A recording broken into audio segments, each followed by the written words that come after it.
So, when should Vol fans expect to know whether Joey Aguilar can return to Rocky Top in 2026 or not? So, for starters, yesterday we learned that Joey Aguilar was granted a temporary restraining order against the NCAA, which means that he's able to be on campus and be with the team. And we've also learned that he left the Diego Pavia lawsuit and he's going to be battling the NCAA himself as he's hired a new attorney by the name of Cam Norris. Now, the original preliminary injunction hearing was set to be this Friday, February the 6th, but that has now been moved to a Knoxville courtroom on February the 13th, which is next Friday.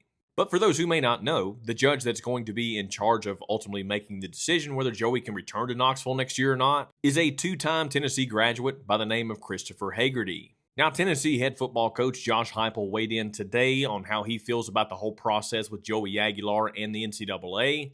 And here's what he had to say. UT would love to have Aguilar back for the upcoming 2026 season. But he also goes on to say, but UT needs to know whether he will be eligible. It is essential for Joey, his coaches, and teammates, and for UT to all know the status of his eligibility as soon as possible. Now, as of right now, if I were a betting man, I would bet that Joey Aguilar will be the Vol starting quarterback next year. And with the way that Josh Heupel sounds, it certainly seems like he wants it to be that way as well. Because let's put it this way, Josh Heupel in year 5 as Tennessee's head football coach in 2025 went 8-5 on the season. And although I personally don't think Josh Heupel should even be mentioned to be on the hot seat, I just don't know if he can afford having a 6-6 or 7-5 type season. But nonetheless, it certainly seems like February the 13th in a Knoxville courtroom could be when we get our ultimate decision. So you guys let me know in the comments. Do you want Joey as the Vols starting quarterback in 2026, or is it time to go with somebody else? Go Big Orange.